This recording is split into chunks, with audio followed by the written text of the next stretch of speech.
the games we play anywhere. So, who among the group would like to be the first to share? God, Ryan. Dr. Seuss's session I see here. Well, that's it was too good of an opportunity to pass up, although I think I might have superimposed the words anywhere and everywhere, but whatever. So yeah, today we're going to discuss mobile gaming applications and a little bit of the history of them, some of our favorites, some of the ones we dislike maybe. We'll just kind of play it all by ear. So I'm Adam, and with me are Julia, Brandon, and Nicole. Hello. And so yeah, we'll just kind of kick the discussion off. So who'd like to discuss an app first? So how about we go with one of the original ones, old style, let's go back to classic, Snake. Yes. The one that everyone knows. Preload, yes. Right, so I mean that's, I think for a lot of people watching this, I mentioned it's probably going to be the first game they've ever played on a phone. What was offered around, what was even offered at the same time as Snake? Was there anything else? Snake. It was basically Snake and Tetris. Yeah, I was Tetris. gonna say Tetris would be another pixelated blocky one. I remember one where you had to scroll, kind of, it was a Pong style game where you had to bounce the tennis balls back to the player. And that was pretty early because you could play with the arrow keys or That's right. That was back when Nokia ruled the mobile phone market, and you could run over it with your car and have nothing happen to it. Yeah. If anything, I was thinking it was like those horror movies where you're trying to get rid of it, you drop it at the bottom of the ocean, and it ends up in a wet box at your doorstep, and it's still alive somehow. Those Nokias they're indestructible. They truly are amazing. But Snake was actually preloaded on the 1998 version. That's the one I remember. So my dad got a cell phone, and we were super pumped to play Snake on car rides. Yeah. And, Yes! That was back when the battery had decent life, and you could do it for hours. No drain. hand it back to your parents at like 80% Yup. battery. Yep. I think another thing about Snake too, that's not as mentioned as much because we kind of forget this sometimes, but it's underappreciated. It was the surprise factor of finding Snake for a lot of us on our parents' phone. Because back then it wasn't an accepted common thing that there's games on your phone. Right. And I think for me it was just I was going through my mom's phone one day and I was going through settings and I saw a button that said, or a menu option that said games. Games. I saw Snake and I just started going. And I think a big thing about the quality of Snake is the fact that as much as technology's gone forward, all these amazing things, a lot of people still want to just play Snake. Mm-hmm. They just got the gameplay right. Yeah. You know? And that actually kind of goes into one of the games I play now because it's an updated version of Snake. What would that be? Oh. Yeah, it's called Dancing Line, and you play as a little snake block, and you make your way through a maze to a rhythm, but you don't know you have to listen for the beat in terms of which direction to turn. So you hit a button to change direction, you wind through different levels, you have to collect diamonds, and yeah, it's updated Snake with music. Very cool. Yeah. And I bet the graphics are way better. Oh, yeah. Oh my gosh, yeah. No, there's all different, there are like amusement park levels, there are levels for each of the seasons and the beach, and it's just, yes, you just have to wind your way through, but without any trail to follow. Something that I was just talking to my boyfriend about was the addition of upgrades and in-app purchases. Yeah. Probably compared to what we started with, and how close it is to, dare I say it, gambling, because you are just adding purchases, not carrying and not seeing the tally go up until at the end you're like, your bill statement is like $50 on one app. You're buying nothing, you're not Yeah. buying anything No physical tangible. item. It's just that you're buying imaginary like Smurf berries or something, I don't know, but I think that's one of the kind of hallmark of gaming development is when I was a kid, you bought a game and you got the entire game. Yes. You got everything that was developed, all the content, that sort of thing. And then as things have progressed, you start buying DLCs and you start buying content, then you start getting in-app purposes, then you realize that freemium isn't free, and it just kind of snowballs. Absolutely. Now, do you think there's any... First of all, I agree. Actually, I think certain countries have actually outlawed that practice of having those in-game purchases. I think they're referred to as like gotcha games is the term. Yes. Yes, that's what he said. There were some lawsuits about that actually involving the loot crates and things like Call of Duty and Blizzard games and things of that nature in certain countries. Absolutely. And that's how they actually got around that, is it has to be purely cosmetic as opposed to a pay to win. Yeah, can't give any form of gameplay advantage. Yeah, because it's a mystery box where you don't know what you're going to get kind of thing. Because I play Disney Emoji Blitz, because I'm a Disney buff, and there's certain challenges where you have to have a certain emoji, but you that emoji, and sometimes if you can't earn it, you have to essentially pay for it in a mystery box, and so they get me every time. Now, on that note, with the downloadable content, you know, these systems that can add extra content at the end, obviously there's a negative side of a lot of game developers seem to come out and not put out a finished game, and they're giving it to you by piecemeal afterwards. Sometimes, though, I feel like I've run into certain games where they do it right. They give you the full package to begin with, and then they just want to expand without having to wait for a sequel. Because I can speak to the other side of that frustration when I was a kid, when you had certain games, and maybe you want to have another character added to the game or something, and you would have to wait another 2-3 years just for the next full game to come out, whereas I just want this extra character. And now they can do that, so that's a benefit I would see to it. Well, and I think the fighting games have that right for the most part. Things like World Combat's in the world where you get extra fighters as you move into the game's lifespan. I think another good example would be the Elder Scrolls series. Yeah. Skyrim had that, where you had 2 DLCs that added something like 15 to 20 hours worth of gameplay a piece that you then bought after the original game. Right. But the vanilla was still quite expansive. And so, Yeah, it wasn't bare bones by any means. Exactly, especially if you played the PC version and did mods and got into that whole world. It became quite expensive. Yeah. But anyway. So what's one of your favorite games that you have on your phones right now? Ooh, so It's like, let me go through the list. Let's see your reference. Because I do wordscapes and stuff, so I like crosswords. Cool. Those are my kinds. So probably the ones I keep coming back to the most are the 2013 classic Clash of Clans. I play a lot of that for city builder type stuff. I like real-time strategy stuff in general, and so the simplicity of it always appealed to me. Another one that is a bit of a deep cut is Flappy Bird. If you remember that, Yes. but the phenomena, and actually you can still see Flappy Bird enabled phones on the eBay pages and stuff like that for as much as 10K. It's crazy. And so, Do I still have that? yeah, right. It's amazing. Favorite game on my phone right now?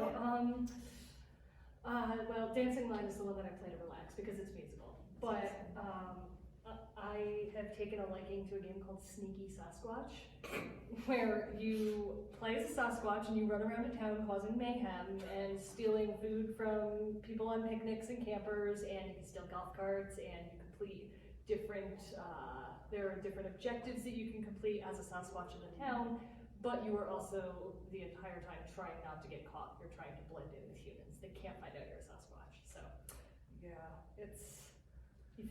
That makes me so happy. I recently went on I've started going on food missions for ducks.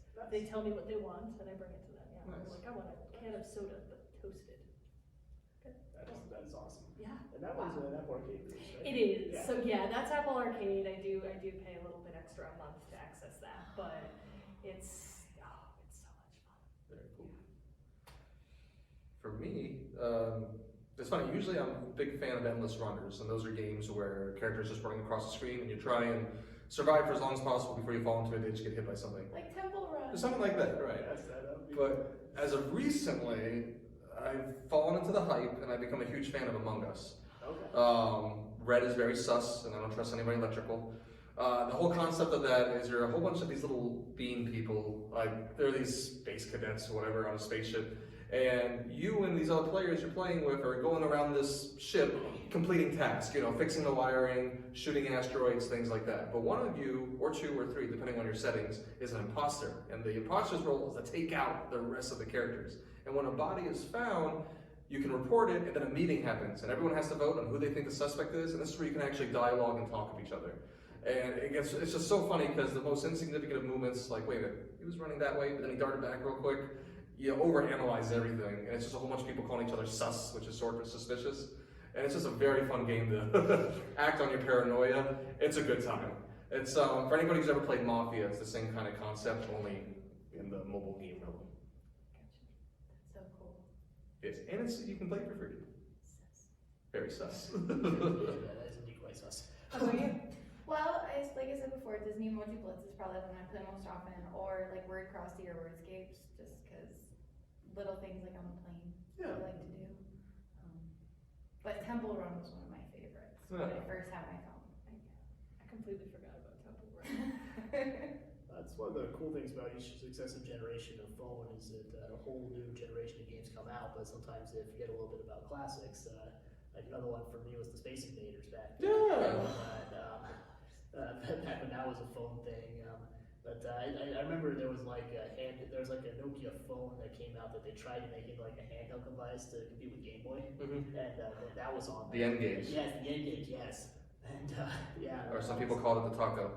Yeah, that's fair actually. Very cumbersome design there. Well, it was like kind of that half circle type thing, Yeah. with like a line across, and it wasn't really super good at being a Game Boy or a phone.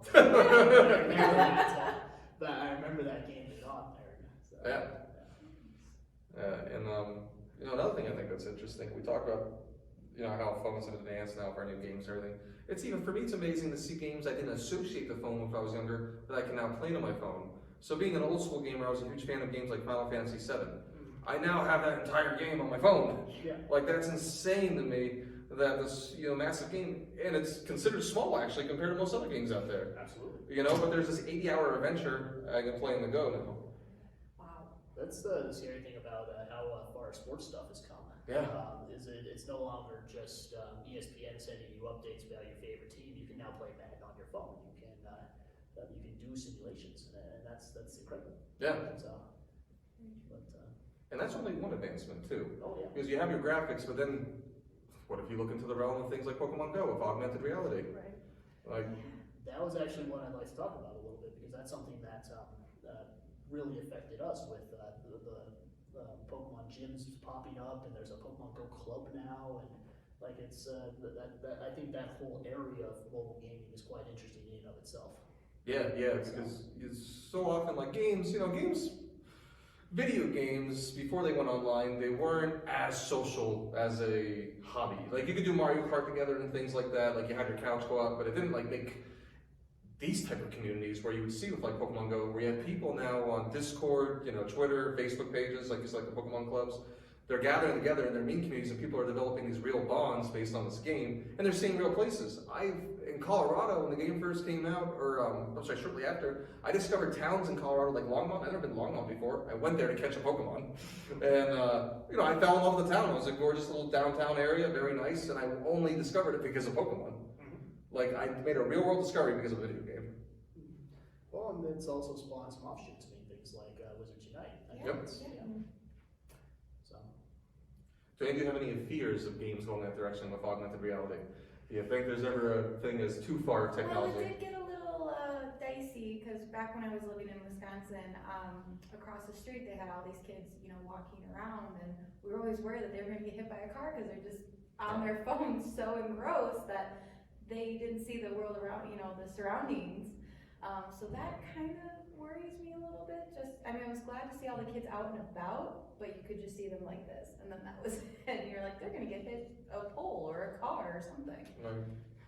Honestly, the pay to play, the in-app purchases is. Oh, now parents that's got heart attacks from that. Yeah, no, that's my biggest. I think VR and augmented reality games, they can lead to danger, but I think the financial aspect in terms of kids just being able to buy this, because they don't understand that they just soon want it's going to get more than $100. 99 cents. It's going to become $29.99, and they won't see it Exactly. until their statement. And and on that note too, mentioning Pokemon Go and in-app purchases, they have a menu option right there, like amongst your 99-cent purchase. There's a $100 purchase you can make, Yeah. and 2 clicks gets you there. If the parents don't have the password settings on their phone, any kid can spend $100, numerous purchases of $100 each Right. within And minutes. tax. And text, yeah. Well, it's the ease of it that is concerning, and especially because a lot of the ways freemium stuff adds up in a hurry is ways to make you not have to wait. I think it's a general problem with the impatience of folks today, where they want things immediately. Yeah. Instant And so, gratification. so instead of waiting, I see it actually in the Clash stuff all the time, where instead of waiting 5 days for that building to finish, you buy the gems to get it up immediately, and before you know it, you've spent $30-40 and you had no idea. Yeah. And so I think that one's a thing. As far as the augmented reality stuff goes, we were already experiencing that a little bit. There have been locations that have asked to be taken off of Pokemon Go and off of Wizards Unite, stuff like that, because they don't want people gathering. Private property. Private Some property, gyms have been put on private properties. Yeah. Well, the city of Aurora had one a couple of years ago when there was a gym located in the police courtyard, and they wanted that one removed. And so, Yeah, I mean, when you have crowds gathering outside the police station over and over and over again, you know, it's a scary look, you know, you don't want that.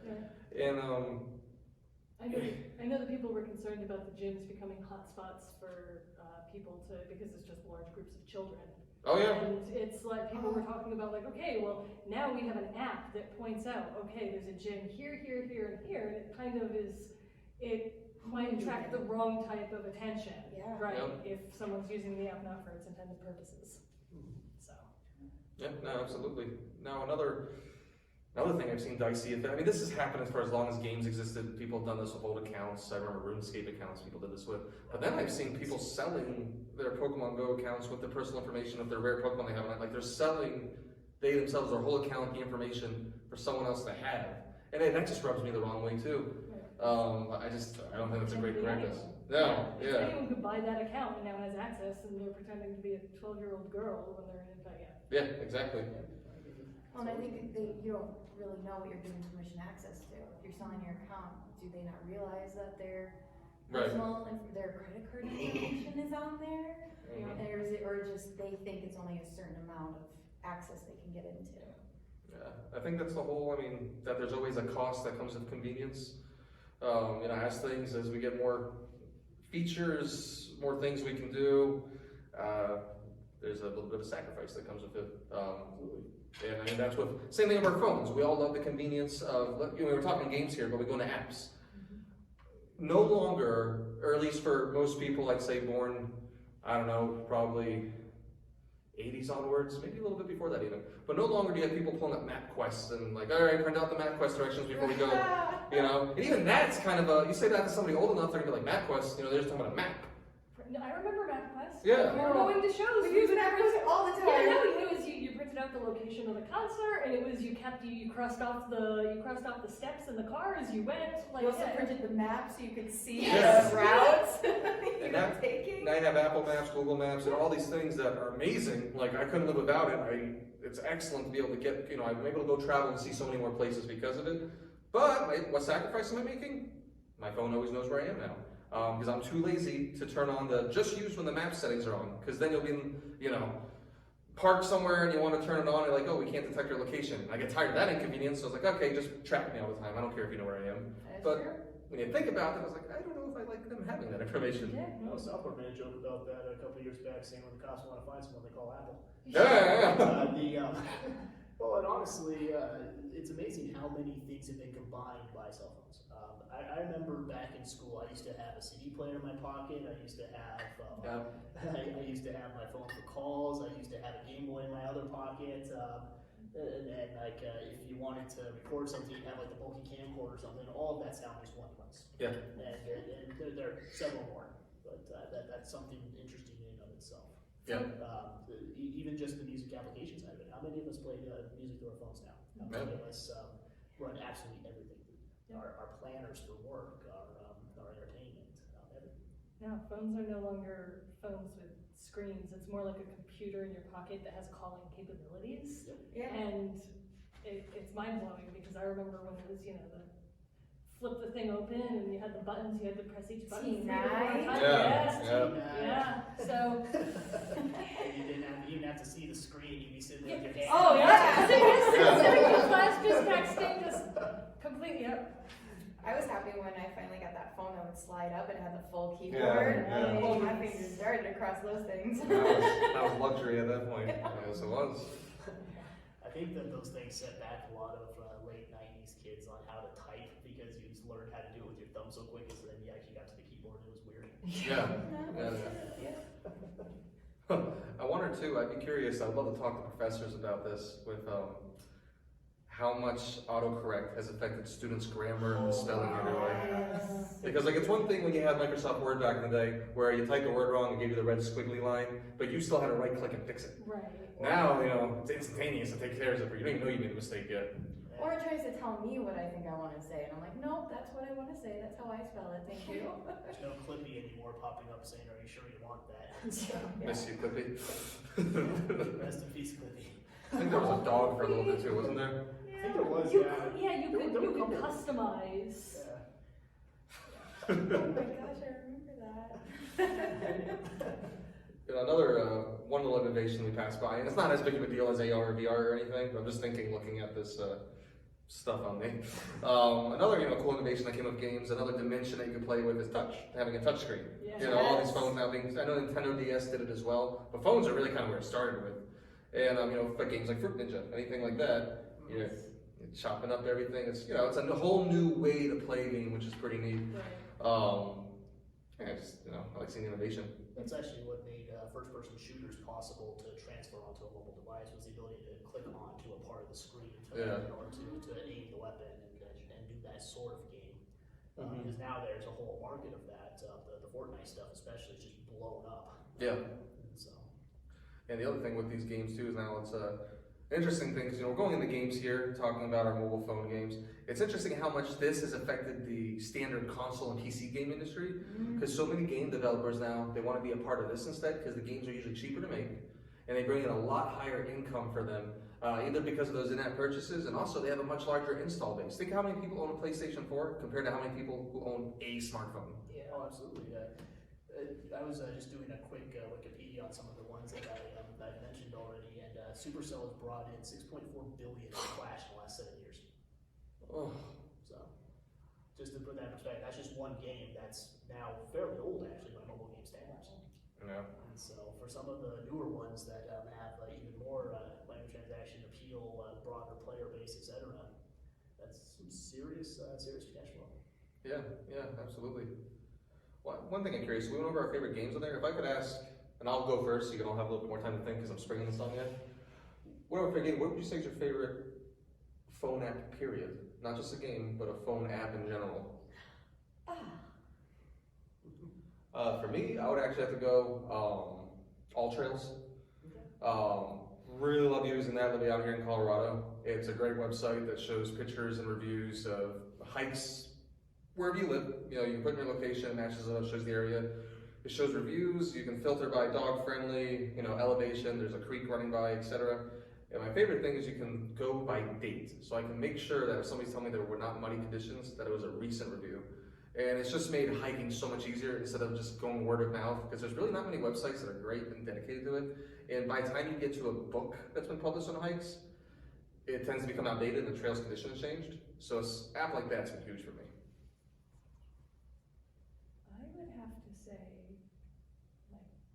was this the favorite app? Mm-hmm. Okay, I would honestly go with Overcast, my podcast app. I can't look at my podcasts. I love them. So yeah, it's not a game, but very cool. Probably MLB. I watch a ton of baseball, and I pay for the TV stuff to then be able to watch all the games, and so I can pull that up anywhere on my phone and get whatever's happening, and I'm in there a lot. That's nice. Very cool. Awesome. I'm gonna say I have two. Since moving to Colorado, Google Maps has saved me. Because I'm still learning my way around. And the second would be Audible, because I love listening to audiobooks. And so that is what I listen to during all my drives with my Google Maps. Look how much that's changed our industry. Yeah. A lot of what we do now, we can offer on smartphones. Yep. I was gonna say Libby too, because I can borrow from the library. That's right. you might be watching this on smartphone. Yes, that too. I guarantee a lot of people probably are. We got one real meta there. I mean, that is interesting to think about, though, is what that has done for industries like ours, as well as for just the medium of things like audiobooks and radio, etc. So that's completely changed the genre. It's allowed some of that stuff to stay around. Some have said that they think it's saved the music industry because for a long time there, when sites like LimeWire and Kazaa came out, and for the young ones watching this who have no idea what I'm referring to, there were websites where you can illegally download music. Basically, trade your computer's health for free. Yeah. Usually you got like 87 different viruses. But people, the big thing is a lot of people are downloading music illegally and then burning them onto their CDs and listening to it. Or the iPod. Back then with your iPod, and the musicians, the artists were losing a lot of that money. You can argue if they were losing truly like a massive amount of money. If it was really hurting them that bad, that's to be argued. But there was some damage there. But then when smartphones, when they really became popular and you could download apps conveniently and use them wherever you want, Spotify, these apps are coming out, and they partnered with these artists saying like, listen, it's not going to be the same sales as every individual CD or a concert, but do a deal with us, be featured on our platform, and you're going to get constant income. And obviously, you can look now, you can download almost every artist on Spotify, and the music industry is doing okay again. If you pay a little more, you don't have to listen to the ads. Which I do pay for. I do like not having my ads. I like listening to my podcasts on there with no ads. I like having a good laugh with no interruptions. Which is totally fair. Okay. So what are some other ones you guys enjoyed, or what would be maybe an app that you guys very much disliked? Ooh. That kind of flipped the paradigm a little bit. Any app? Anyone. If it's a game, great. If it's a normal app, that's fine too. So this is kind of this is more of a generic or a generalized kind of app I hate. But I'm so sick of restaurant apps. They never work well. I want to purchase, I can't recognize my purchase information. It doesn't link, the menu prices aren't the same as the website's menu prices. Just a lot of these companies don't seem to be putting a lot of money into developing their apps correctly, and I've never been satisfied with a single one. So any app that's tied to a restaurant, I despise it. They're just awful. I've found that the restaurants whose apps I do find work pretty well, it's actually like a third-party restaurant app that then the restaurant pays to have. So it's like they're not creating it themselves. It's like the same format on a bunch of different restaurants, and they just plug their information in. Probably a smarter route though, if it's working better. Because I understand it's very frustrating. It's like they say, oh, you can pay from your table on your phone, and it's like, well, not really. It's not working. Yeah.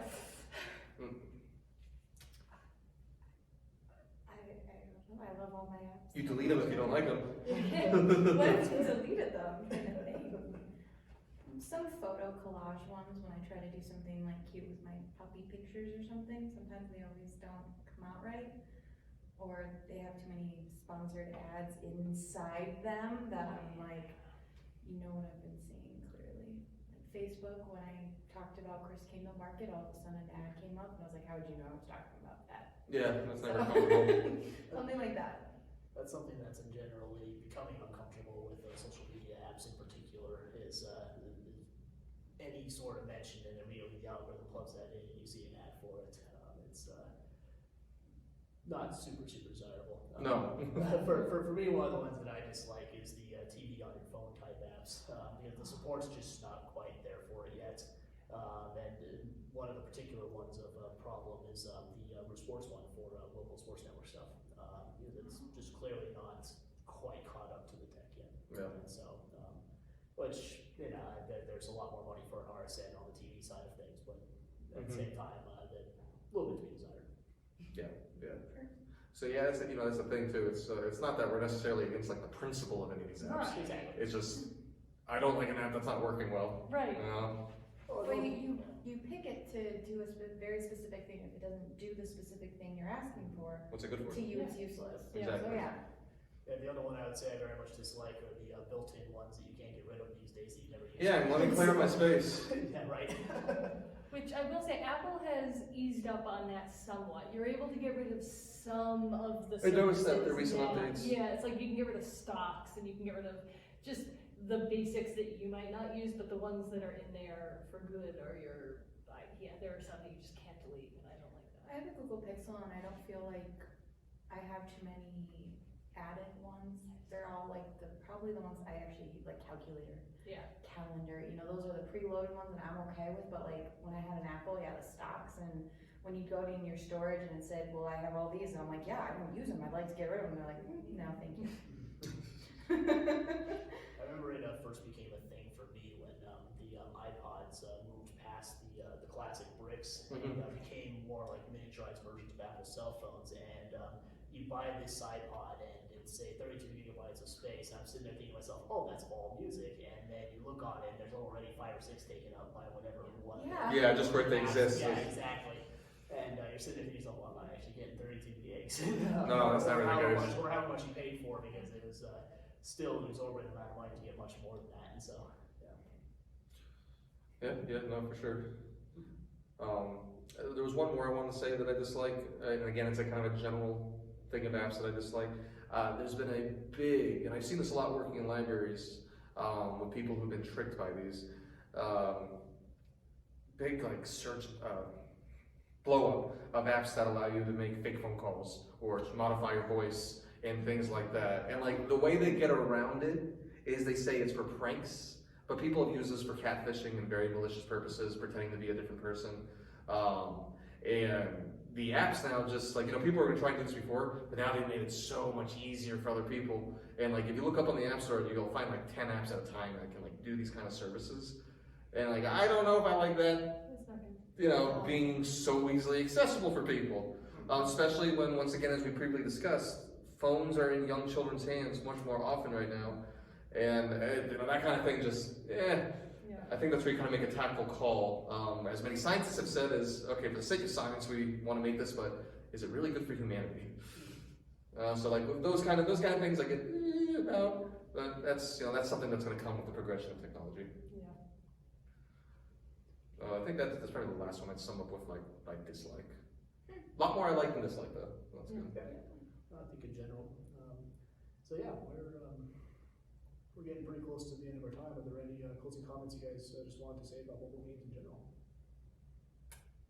Keep them coming, we like them. Yeah, I like to see them, their development continue. I think it's cool seeing these bigger budgets being put into them and these fleshed out games. I'd like to see more with iOS specifically, because anything Android based is much more flexible. I would like to see iOS allow us to have some traditional gameplay controls. I would love to actually connect the controller to this. That would be cool. I would enjoy that. But otherwise, I'm quite happy. To piggyback off of that, I'd like to see a little bit more of cross-platform compatibility. That'd be cool too. So, that's something the console guys have been wanting for a while, is the ability to get into each other's lobbies. And I think that would be wonderful on the phone side of things as well. Yeah. For sure. Cool. Awesome. Well then, thank you so much for joining us, and we hope that you will consider joining us for our other panels, and that you have a wonderful day. Bye.